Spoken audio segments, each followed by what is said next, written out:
Dr. Rajashree Vasudevan is the founder director of Spandan Abhinava Holistic Initiative, or in short called as SAHI. She is a gold medalist in academics. She has received her awards from former presidents Shri R. Venkatraman and Shri Shankar Dayal Sharma, and she's won numerous awards. Her MPhil and PhD thesis on Indian aesthetics with reference to the Natya Shastra and Abhinav Bharati were highly commended. She's been trained in Bharatanatyam besides Kuchipudi, Manipuri, Carnatic music and yoga with over 40 years of experience in performing arts. She's a disciple of Dr. Padma Subramaniam.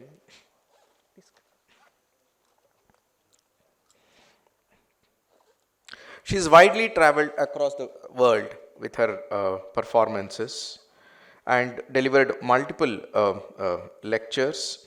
She retired as Director, Shasan Center of Excellence, Art and Culture under the NSDC Government of India, New Delhi.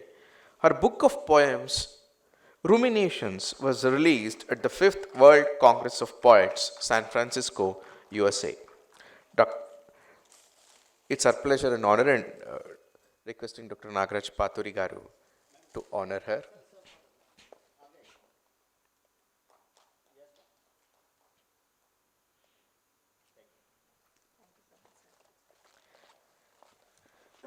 Her talk, distinguished talk, is beautifully titled Bharat's British Burdens, Calamitous Colonial Culturation. I repeat, every word is worth reflecting and internalization. Bharat's British Burdens, Calamitous Colonial Culturation. Over to you, Dr. Rajashree Vasudevan ji.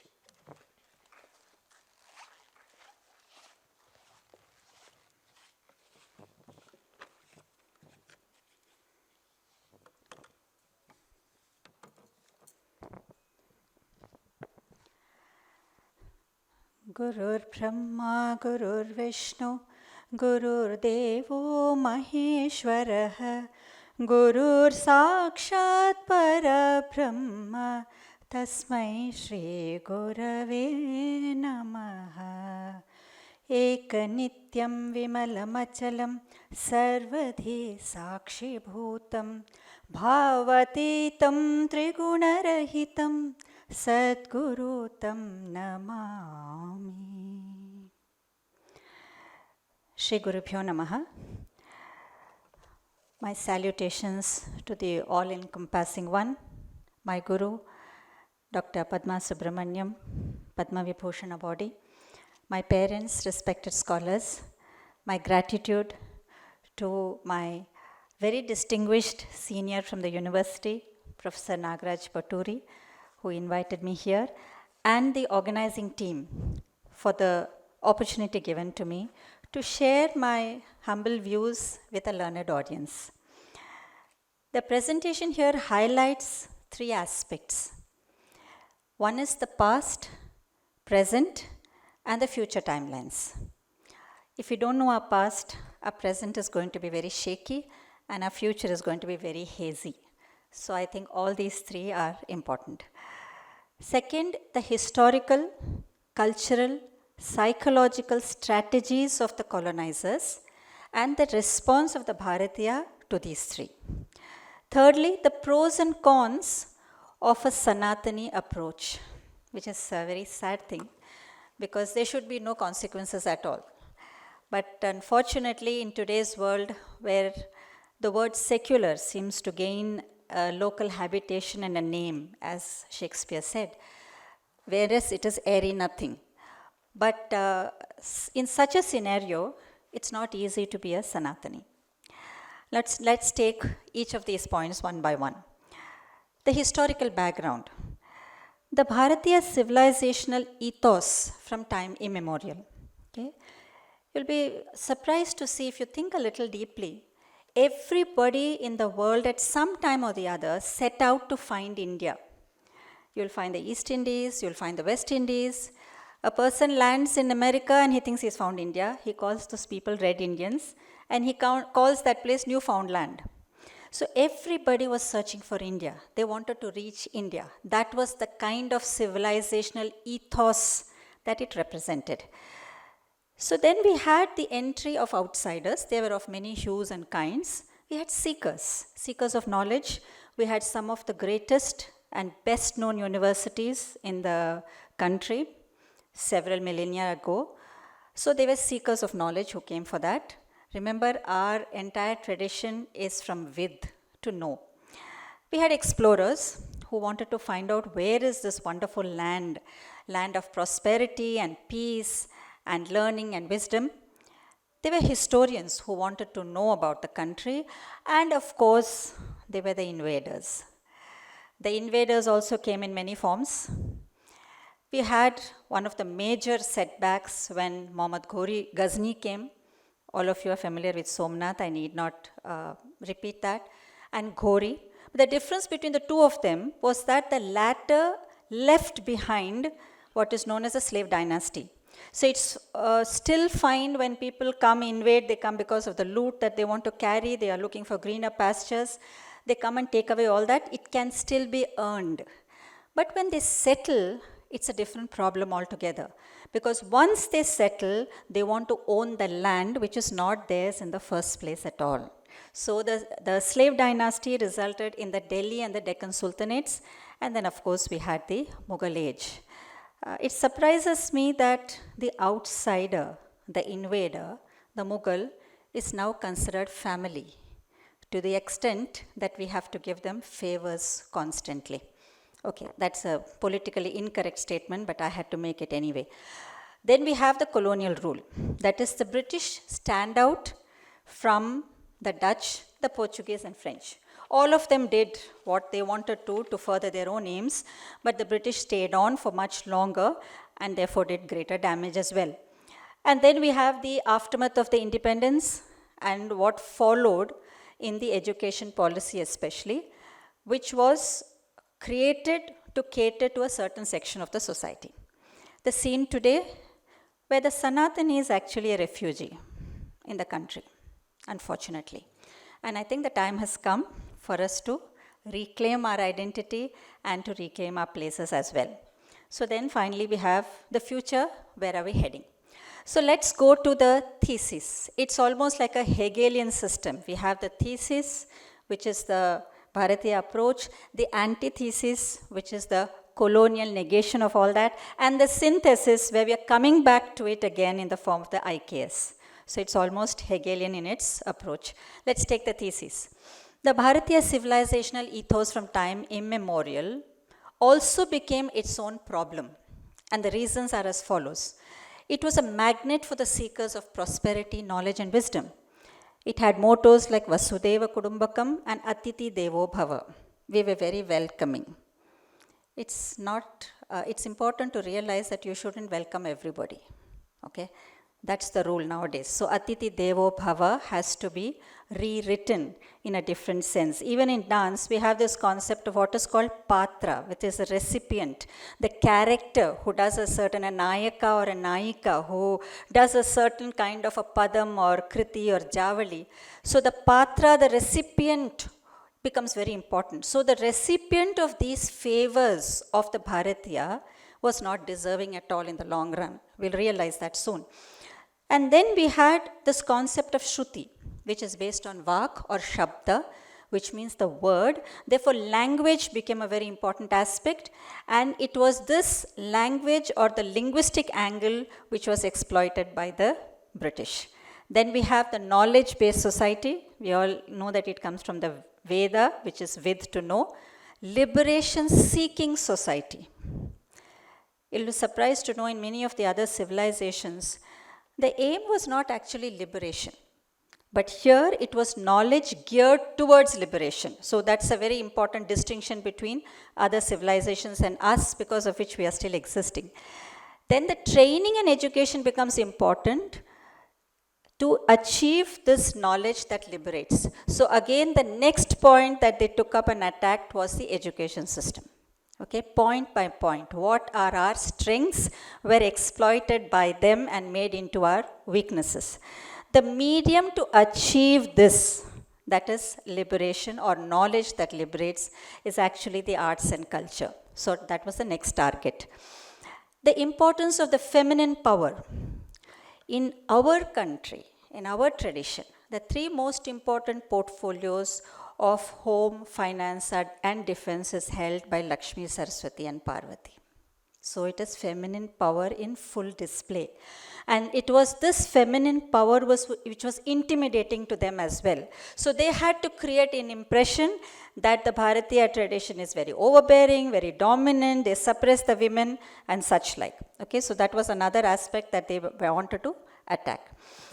And in the process, they also attacked the Devadasi, who was the most respected part of the temple culture. So we'll come to that as well. Hence, the colonizer understood that control by way of policies and policing gives them power and money, thereby longevity. Hence, the strategies adopted allegedly for better governance were actually weapons of cultural decimation. So the fundamental strength of Sanatana Dharma was exploited to the advantage of the colonizers. Now let's come to the antithesis. What were the things they did during the colonial rule?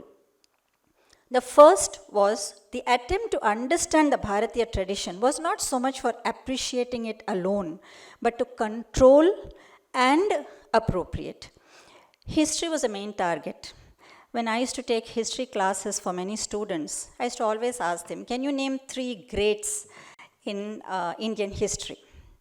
They would probably say, Alexander the Great, not a Hindu. Ashoka the Great, who from being a Hindu became a Buddhist.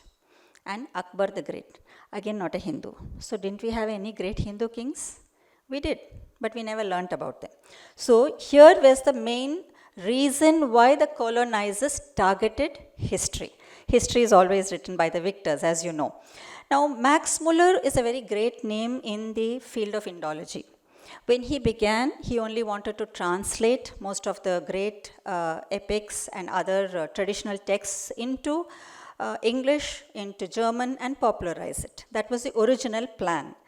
But later, he came into a kind of a cohort with some of the British historians, and then was revealed this huge plot in Indian chronology and history. There are two things to it. One was the introduction of the term Aryan as a racial term. Arya literally means the noble one. In fact, those who are familiar with the play Shakuntalam, when Shakuntala reaches Dushyanta's court, and he doesn't recognize her, obviously, because of the curse of Durvasa, the word that she uses for him remains in his mind like a guilt that he carries. She calls him Anarya, meaning the ignoble one. So the word Arya was only referring to nobility, one of integrity, of great character. It was not a race. And by introducing that, the entire country was split horizontally and vertically because of their Aryan Dravidian race theory and because of the Aryan invasion theory. So both ways the word Aryan was used to divide us. Aryan invasion theory basically to lower our self-esteem and self-worth and make us completely obligated to an external country for what was rightfully ours. So this was a term which was introduced. There was something else called as a plot in Indian chronology. Most of us believe that Alexander came at the time of Chandragupta Maurya.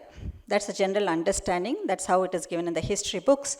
But those who researched into the historical records, and there is actually a council for rewriting ancient Indian civilization, they found that he had come during the Gupta age, not during the Maurya age, which means 1200 years of Indian history had been swallowed. It had been pulled back from antiquity. And this was revealed in one of the letters between the officials, you can say, or historians of the British Empire. And the letter goes like this, that we need to trim the antiquity of India to suit the antiquity of Greece. So this was one of the plans that they executed very effectively. Even now we think that Alexander came during Chandragupta Maurya's time because of the name Sandrocotus, and there are so many other stories, Pururavas and all that. I am not going into that. But this is very significant that 1200 to 1500 years of recorded history had been swallowed by the British historians. And this dating has always been a problem because we believe in the Yuga system, which is cyclical, and they believe in a linear system. So if we say that there's something which was 6,000, 7,000 years old, they are not able to fathom, obviously, because we gave them the zero. I mean, I don't know what they were talking about in numbers before they knew zero. I mean, I feel a lot of sympathy for such people. But here it's important to note the other person was Sir William Jones. He was credited for having brought about the Asiatic Society, a very important contribution, but he also got pulled into this entire conspiracy of making Indian civilization seem either concurrent with or later than Greek civilization. Okay, this was a very major plot, and now the actual facts and details are coming out, especially through internal evidence in different texts. In the south, what happened was the Christian clergy took up the task of bringing out the Tamil lexicon, the dictionary, and Bishop Caldwell interpreted many terms wrongly. He removed many alphabet extensions, claiming that it was needed for printing purposes, but actually that destroyed the peaceful coexistence of two great classical languages, Tamil and Sanskrit. Okay? In fact, in one of the texts called as Tolkapiyam, which is the oldest work on Tamil grammar, there is a mention of what is called Vadamori. That is the Mori or the language which is spoken into the north of Tamilagam, and there were strict rules as to how you can incorporate those Sanskrit words into Tamil by following certain rules and regulations. So they were very peacefully coexisting, and the Christian clergy, in the guise of actually bringing out a Tamil lexicon, effectively destroyed that coexistence. And till today, we are fighting that battle with them. And this was the linguistic assault on the language. And the other important assault was using the term mythological.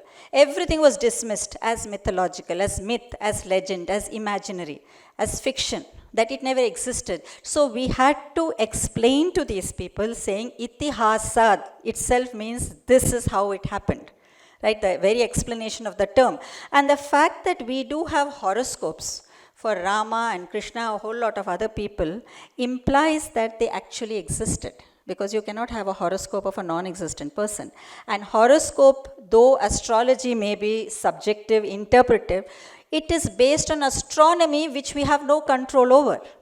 Right, the stars are out there, and you just have to see their positions and put it down. The very fact that they could see these positions so many years ago, it's something quite amazing. So these astronomical existences were put together in astrological formats, and that is what is a horoscope. So we have horoscopes and date of birth of both Rama and Krishna. They are not fiction. They're very much there, out there in the world and within us as well. And because of this linguistic controversy, you know, even now Tamil Nadu government has changed the symbol of the rupee, which was created by a Tamil, who is actually an IIT professor and the son of a DMK politician. Okay, he created it. It was accepted by the entire country, and now they have replaced that symbol with a rupai, which is actually a Tamil symbol for the rupee. So these problems that were created by them, you know, which especially the language problems, are still troubling us. We are not able to get rid of that unfortunate legacy. Finally, there were these aspects like doctrine of lapse and Land Settlement Act. All of you are familiar with that. The Aryan invasion theory, and the other major thing, which was the Macaulay's education policy. They realized that Sanskrit is something which is not only deep, but it is a language which has a certain syntax, grammar, which is going to be ever relevant. It has been found that it's for computational purposes also, it's the ideal language. So they had to nip that in the But they found it was culture which was keeping everybody together. All other efforts failed, right? They occupied territory, they made rules, policies, everything, and still these people were together. They were frustrated. So this Macaulay policy was introduced to actually say that Sanskrit is dead. So the first step was to target two institutions. One was the Veda Patashala, which were several in a given village, and the other were the temples, because both these were the repositories of language, of the arts, and of religion. And if those are destroyed, the country is as good as destroyed as well. So that was their antithesis to the concept of Bharatiya culture or Sanatana Dharma.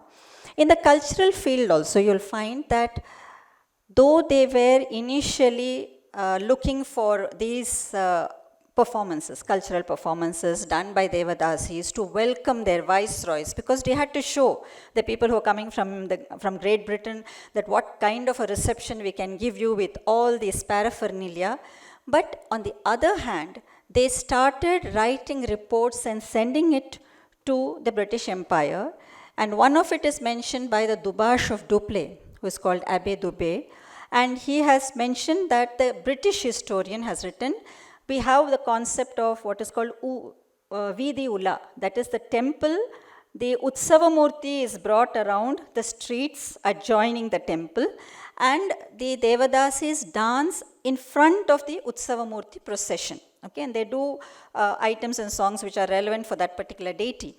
And the report said that the dancers were very gaudily dressed and they were doing grotesque, weird, and ugly movements, because the general attitude is what you don't comprehend, you condemn. So that is what the British did. They didn't understand any of this, so they condemned it. And at the same time, they took over the temples in 1925. By effectively taking over the temples, they started disenfranchising the Devadasis, which means she was completely looked after by the temple, she had lands in her name, she had jewelry, she had title deeds. She was given the most important position to the extent that she even had the keys to the temple. She had to come and open the temple in the morning. She was that important. And every time the king or any member of the royal family came, she would come and do the Kumbhaharti for the deity. That is how significant she was. She was called for any auspicious function in the kingdom. They found that she was a kind of an obstacle on the path to take over the temples, loot the booty that was there, and use it for other purposes. You'll be aghast to know that the huge temples of Srirangam, of Madurai, even here in Madras, they were all used as magazines, that is to store arms and ammunition, during the Sultanate time as also during the colonial times, because that's the regard that they had for the temples anyway. So the Devadasis was the first one to go. And in the process, because she was disenfranchised, she was literally made a non-state player overnight, she had to find patrons because she had a family. The family had to be looked after. And that is where the entire system started getting degraded. And finally, the Anti-Notch Act was brought. It was brought in 1910 in Mysore because of the pressure brought about by the Britishers on the Mysore Raja. It was brought about in 1934 in Travancore for the same reason. And it completely threw out all the Natvanars, that is those who conduct dance performances, and the Devadasis, the performers from all the temples. So they were the entire art form of which they were the repositories, they just started dying out. Now there was need to do something about it, to bring it out and to revive it. And that we see in the, you can say, the responses of the Bharatiya to this particular problem. Now, the other important aspect apart from anti-notch, which was actually fought between two very important luminaries in the Madras presidency. We have Dr. Muthulakshmi Reddy, who was herself a daughter of the Devadasi, and she suffered a lot because of all these problems, and she introduced the bill in the Legislative Assembly to bring about the anti-notch legislation. The person who stood for notch, that is how they call dance, was Sri E. Krishna Yajurveda, who was a very famous nationalist, a freedom fighter. He was a performer. He had learned the Bhagavata Mela tradition. He was a legal luminary. And there was a continuous correspondence fight between both of them in public view in the newspapers, the Hindu and the Mail. But finally, the bill was introduced and the anti-notch legislation came into force. That was a body blow to the great art that was practiced by the Devadasis. And I don't think the art has recovered completely from that blow that they got at that time. Finally, we come to another important aspect that the British continuously did. Whenever they found that there was any kind of disagreement between two sects of people within a given tradition, say the Shaiva tradition or Vaishnava tradition or anything like that, they would insist that to resolve that they should go to court. This is what happened in Kanchipuram, where there is a dispute between the two sects among the Vaishnavas, the Tengales and the Vadagales, till today. 75 years later, they still go to court as to who should perform the important ceremony during the annual festivities, till today. So that has not been resolved as yet because of the legacy, the rather nefarious legacy, I would say, of the British. Then let's come to the synthesis.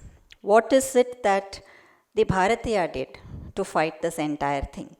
Their response was subtle but solid. Continuously, they were working behind the scenes, and there were scholars who would make an attempt to constantly bring out these books and start translating it, teaching it to youngsters so that they could keep the tradition alive. The important thing was that the rich zamindars and the rich Hindu luminaries, they all took it upon themselves to have their festivities spread over several days, 3 or 4 days or even 5 days. And every day they would give an opportunity to upcoming artists, seasoned artists. So they would have about 3 or 4 concerts daily. It would be a marriage for 5 days. The marriage would be only for 1 day, effectively. But for 5 days, they would have concerts in the morning, afternoon, and evening, because these artists had nowhere else to go. They couldn't perform. There was no temple festivals. So it was these rich families, the zamindars, the chettiars, the mudaliars, all of them who created this space for the performing community to come forward and practice their art. Otherwise, everything would have gone completely into extinction. The other important thing is that the scholars used to constantly highlight that these things had to be documented. Oral traditions have their positive aspects, they have their flip side also. A lot of it is lost over the years. So the translation and the transcribing work of many of the ancient texts were started. It was at this time, for almost 100 years, in the 18th, 19th century, or rather the 19th, 20th century, where the Natya Shastra, the 4 volumes of the Natya Shastra were brought out. Of course, it was done in Kashi and in Gaikwad. And it was brought out as volumes of so many chapters each. It created an interest among the people that if you have such a great work which has everything concerning performance, then we should continue practicing the art. So these were measures taken by the Indologists, the local people, with a lot of help from those who loved India. They were from abroad. We had the Theosophical Society, for example, which did so much for keeping the arts alive. So we had friends of India, people who wanted to help India and wanted to preserve the arts. So this was the strategy which was adopted by all of them. And then we had of course, the linguistic backlash was there. There was a conscious attempt which was made to continue using our original terms. For example, you see, whenever somebody passes away, we still have the tendency of saying RIP, rest in peace. Doesn't make any sense in our tradition, because the self, the Atman, has no death. The Deha, which is being taken on by the self, is not going to rest in peace, because for the karma that it has done, it has to take on another Deha. So the only thing we can wish for the person who is no more is Om Satgati. Let him go to the next level of existence in the best possible manner. There's no question of resting in peace. That was a Christian concept, because for them they say, you pass by this life but only once. And therefore, when a person passes away, he has to rest in peace. That concept doesn't exist for us, but even till today, the most learned of people in India say RIP. Okay. So these are terms which we have retained, unfortunately, because of the colonial mindset. Then what was the question of culture, the cultural response. We had plays like the Kuruvanji, which were staged extensively. In the Kuruvanji, there's one character called the Kurati, and she's a gypsy. And generally, the attitude of the colonial powers was to look down on the gypsy. But if you see the dialogues of the gypsy, she strides onto the stage when she performs, and she says, I come from such a great community. We are like agricultural veterans, and we know all the arts, we know astrology, we can do this, we can do that. When you listen to her, you feel as if she is, one of the most elitist community members, but she's talking about her gypsy community. So those were highlighted to show the colonial powers that don't break us into the classical and the folk and the tribal. We are all one, right? We practice the same art across Jambu Dweepa. And by pushing out these marginalized, so-called marginalized communities to the periphery, it was very easy target for them to convert these people. But these compositions actually showed how much of pride the gypsy clan actually took in their communities' achievements. These were performed regularly to show the colonial powers that, look, we have our own way of looking at things in our communities and don't interfere with them. So also we have missionary musicians. They brought in a lot of foreign instruments. And the talent in the country was so immense that when in the court of the Tanjavur Maharaja, we had 4 brothers, Chinnaya, Punnaya, Shivanandam and Vadivelu. They were 4 brothers who were the Asthana Vidwans of that particular court. And a Portuguese missionary father came down to the court, and he said, I brought about a new instrument. What are you using, this old veena and stuff like that? I brought a new instrument. It's called the violin, the viola. It's very difficult to play, and we have been practicing for several years and all that. And the youngest of the 4 brothers, called Vadivelu, who was a very prolific performer, he said, let me try a hand at it. And within a year, he had learnt it and performed his Arangetram. So now you cannot imagine an Indian dance or music concert without a violin. It does not belong to India. But it was like we were cocking a snook at the colonial powers. You give us an instrument which you think is foreign and we can't handle. Not only will we handle it, we'll make it part and parcel of our orchestral support itself. So that was the kind of talent. It was done with no animosity. It was done with just an urge to learn. But it has taken us so far. So whatever the colonial powers did to bring us down to our knees, the more they suppressed us, we were like Jack in the Box, and we kept popping up again and again in better and bigger ways. We also have a concept of what are called musical notes. So when a great musician called Muthuswami Dikshidhar was told that there are these Western musical notes, and it's very different from your Carnatic music. So when the emperor's representative is going to come to India, we are going to only present that. We are not going to have any of your concerts. So he says, no problem. He learnt those Western notes. He made a composition on that called Notuswara, and he played it when the emperor's representative came. So then the colonizers realized that every time they threw a challenge, there was a counter challenge which was coming from the Indian artists. That is the amount of talent that was there. There was also a feeling that the Indian society was very suppressive of women. But we have one great personality, a woman called Bangalore Nagaratnammal. And she was the one who constructed the Samadhi for Tyagaraja in Tiruvarur. There was one work by Muddupalni, a lady, and she had written a very erotic work. And that was going to be banned by the British. They did not ban any of the other works which were there at that time, because those works were published by men who were very close to the colonial powers. But Nagaratnamma decided to publish this work because she was quite a firebrand herself. And the moment they came to know that, they said this has to be banned. Because first of all, earlier they didn't even know it was a woman. The moment they came to know that the author was a woman, the publisher was a Devadasi called Nagaratnammal, immediately they wanted to ban it.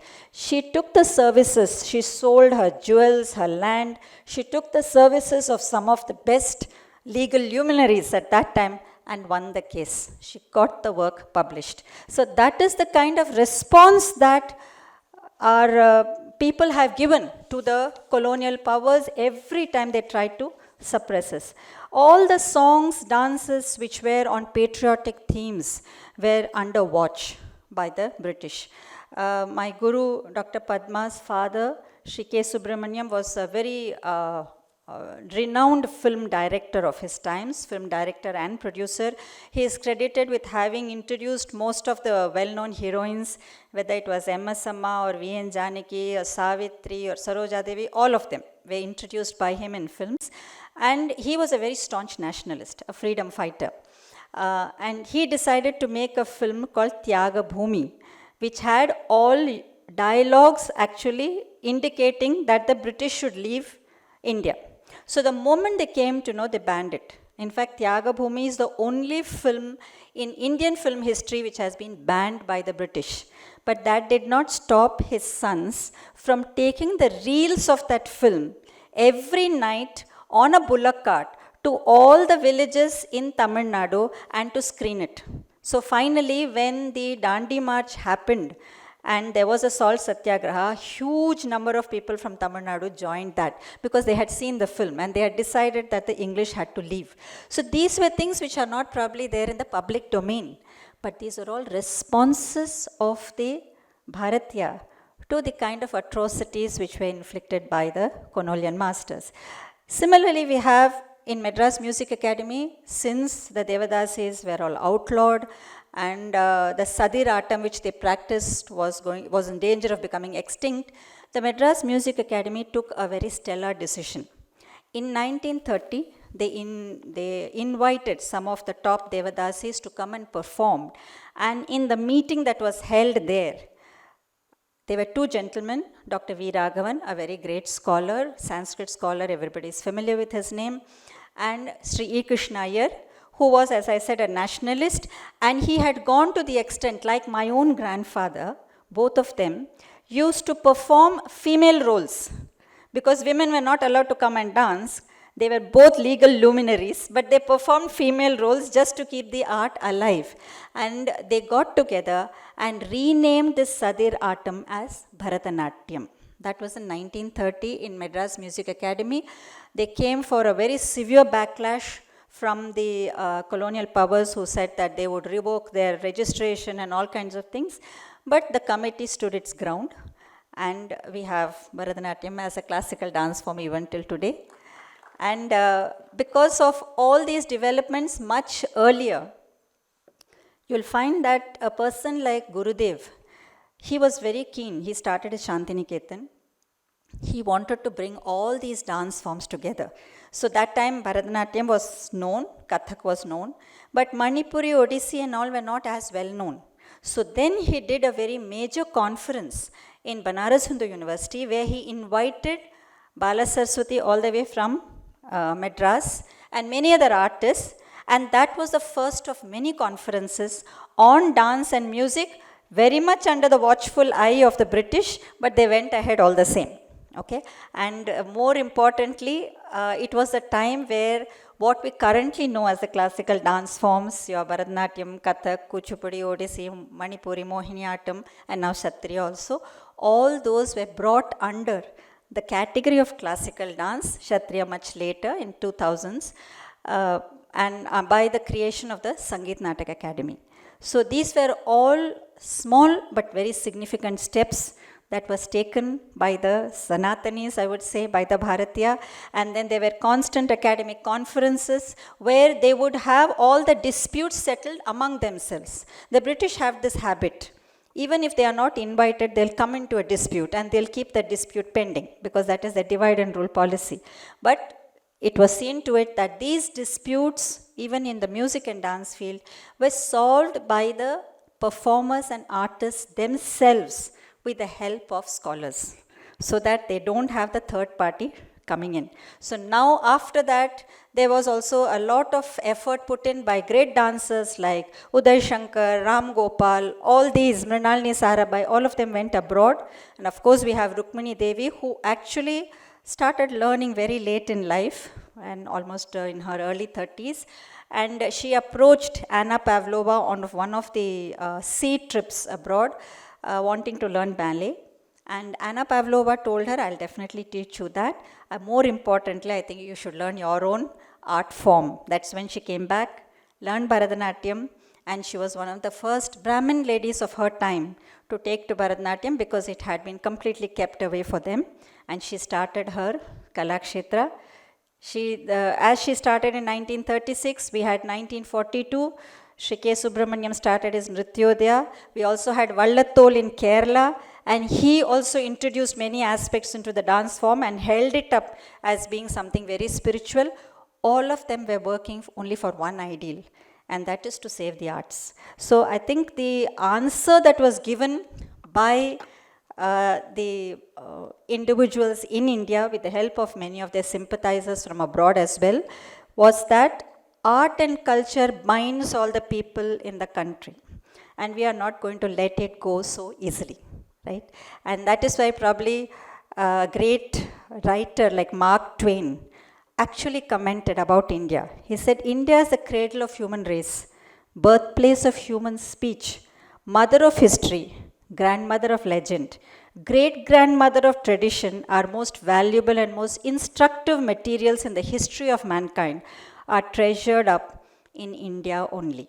So I think this was a very important, I would say, pointer to the kind of work that was being done by the Indians as a response to the colonial powers.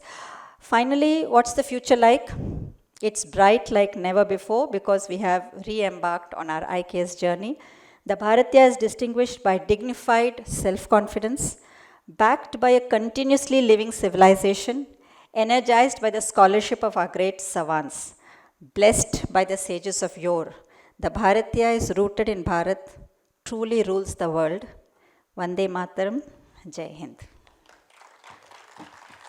With your permission, I just want to read a couple of poems. Actually, they are nursery rhymes. But I was quite fed up with all these English nursery rhymes which are so destructive. There's a bridge which they build and it falls down. And then Jack and Jill go up and he breaks his crown and all kinds of things. So I'm just giving an example of 3 of them which I have written. I have a habit of writing poems. One is, Twinkle, Twinkle, Little Star, now I know who you are. Up above the world so high, Dhruva diamond in the sky. Okay, so I've changed the entire thing. The other is, like Jack and Jill, Lava and Kusha went to town, bowed before the benign crown, which means Rama. On meeting the great King Rama, began unfolding the epic drama. Okay, so this is another short rhyme. Then there is, mighty Mahabali sat on a throne, from it to the ground was thrown, to tell the folks and the king's men, never have an ego again. Thank you.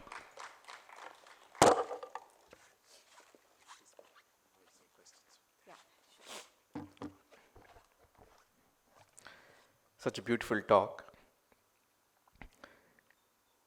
Dr. Rajashree painted the complete emergence, evolution, and effect, which is the essence of this conference in the context of Bharatanatyam. We have scope for questions. If there are any questions, please ask.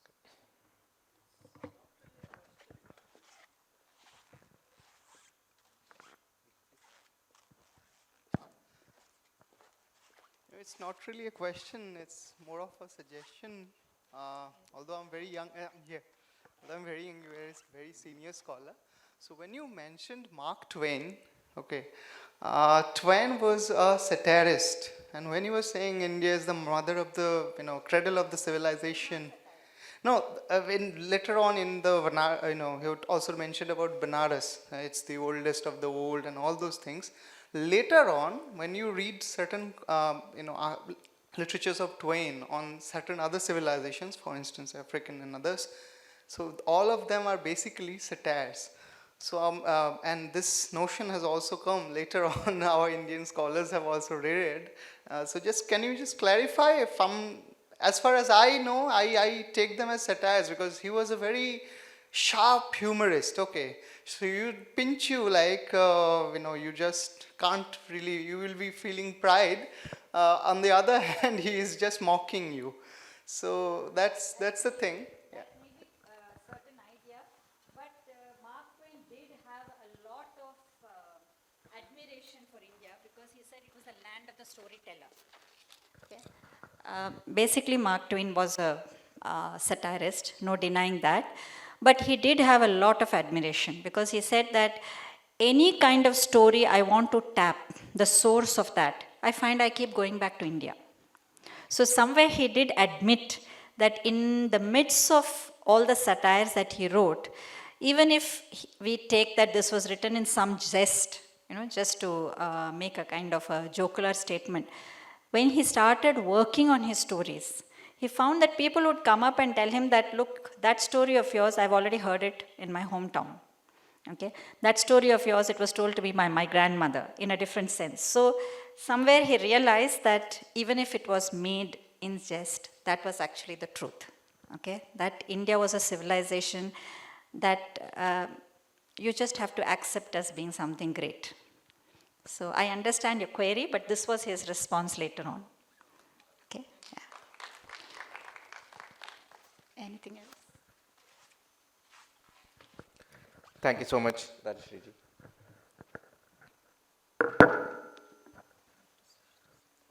I'll take care of it.